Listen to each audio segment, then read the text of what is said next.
भारत भाग्य विधाता। पंजाब सिंध गुजरात मराठा द्राविड़ उत्कल बंगा, विंध्य हिमाचल यमुना गंगा उच्छल जलधि तरंगा। तब शुभ नामे जागे, तब शुभ आशीष मांगे, गाहे तब जय गाथा, जन गण मंगलदायक जय हे भारत भाग्य विधाता। जय हे जय हे जय हे, जय जय जय जय हे।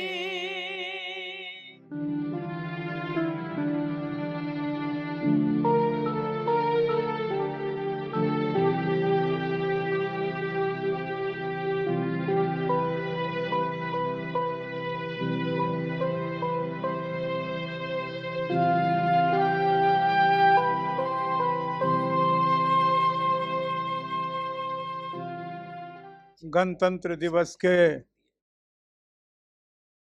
शुभ अवसर पर आप सभी उपस्थित माननीय सदस्यगण, माननीय पूर्व सदस्यगण, सभा सचिवालय के प्रभारी सचिव, पदाधिकारीगण, कर्मचारीगण, प्रेस और मीडिया के साथी एवं उपस्थित सज्जनों और प्यारे बच्चों, आज हम सभी भारत के इतिहास के एक अत्यंत गौरवपूर्ण अवसर पर गणतंत्र दिवस मना रहे हैं। 26 जनवरी केवल एक राष्ट्रीय पर्व नहीं, बल्कि यह उस ऐतिहासिक संकल्प का प्रतीक है जिसके माध्यम से भारत ने स्वयं को एक संप्रभु, समाजवादी, पंथ निरपेक्ष, लोकतांत्रिक गणराज्य के रूप में स्थापित किया। आज से 76 वर्ष पूर्व 26 जनवरी 1950 को भारत का संविधान लागू हुआ। यह वह क्षण था जब सदियों के पराधीनता के पश्चात भारत के नागरिकों ने स्वयं अपने भविष्य का निर्धारण करने का अधिकार प्राप्त किया। यह उपलब्धि सहज नहीं थी। इसके पीछे स्वतंत्रता संग्राम की लंबी, कठिन और बलिदानपूर्ण यात्रा रही है।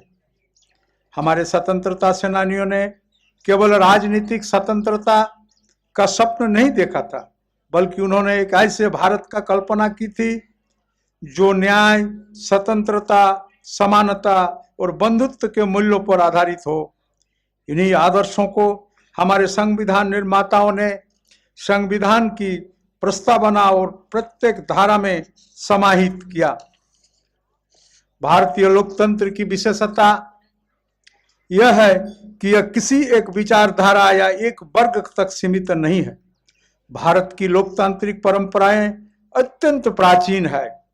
वैशालिका गणराज्य, ग्राम सभाओं की परंपरा और सामूहिक निर्णय की संस्कृति इस बात का प्रमाण है। लोकतंत्र हमारी सभ्यता के आत्मा में विद्यमान रहा है।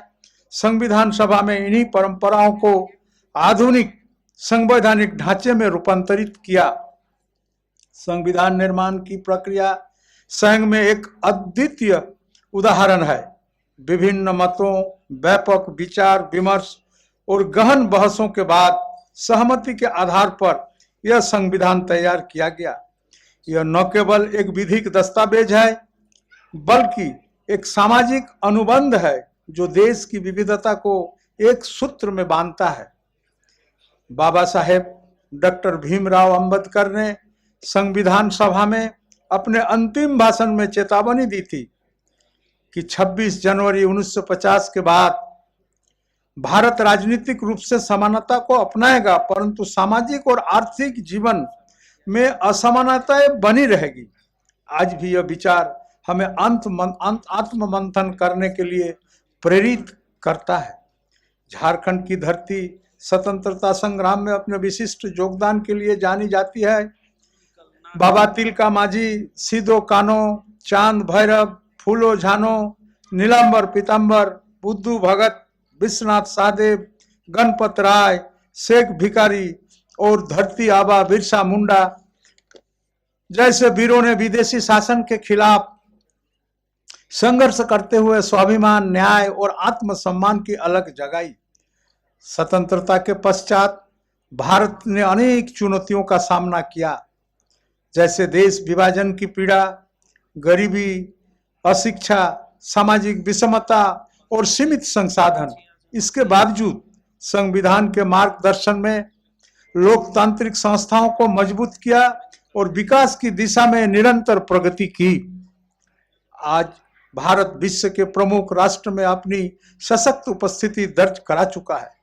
आर्थिक विकास, विज्ञान एवं प्रौद्योगिकी, अंतरिक्ष अनुसंधान, डिजिटल नवाचार और कूटनीति के क्षेत्र में हमारे उपलब्धियां उल्लेखित है।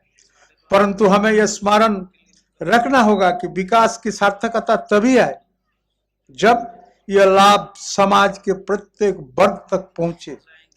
गणतंत्रता दिवस के केवल औपनिवेशिक शासन से मुक्ति का उत्सव नहीं है, बल्कि यह उस संविधान की आत्मा को स्मरण करने का भी अवसर है जिसने भारत को एक संप्रभु, समतामूलक और न्यायपूर्ण गणराज्य का स्वरूप दिया। हमारे संविधान निर्माताओं ने स्वतंत्रता को केवल राजनीतिक अधिकारों तक सीमित नहीं रखा, बल्कि सामाजिक और आर्थिक समानता को उसका अनिवार्य आधार बनाया। इसी दृष्टि से संविधान में निहित सामाजिक न्याय, समान अवसर और आरक्षण जैसे प्रावधान राष्ट्र की एक समावेशी लोकतंत्र बनाने का साधन है, न कि किसी वर्ग के विरुद्ध विशेषाधिकार। ये व्यवस्थाएं सदियों से वंचित, उपेक्षित और हाशिए पर रहे समुदायों को मुख्य धारा से जोड़ने का संवैधानिक संकल्प है। आज जब हमारा संविधान 76 वर्ष का गौरवशाली क्षण पूरा कर चुका है, तब यह आवश्यक है कि संविधान की भावना को केवल शब्दों में नहीं बल्कि व्यवहार में भी आत्मसात करें। लोकतंत्र का अंतिम पंक्ति में खड़े व्यक्ति तक पहुंचे। स्वतंत्र भारत की सच्ची शक्ति उसकी विविधता में निहित है और यह विविधता तभी सशक्त होगी जब न्याय, समरसता और संवैधानिक मूल्यों की रक्षा हम सबकी साझा जिम्मेदारी बने। यही हमारा संविधान के प्रति निष्ठा और भारत के भविष्य के प्रति उत्तरदायित्व है।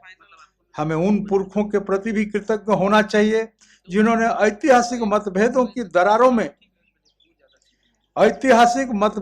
दरारों में से टिमटिमाती रोशनियों को जमाकर संवैधानिक प्रावधानों की अमर ज्योति हमारे हाथों में थमाई है।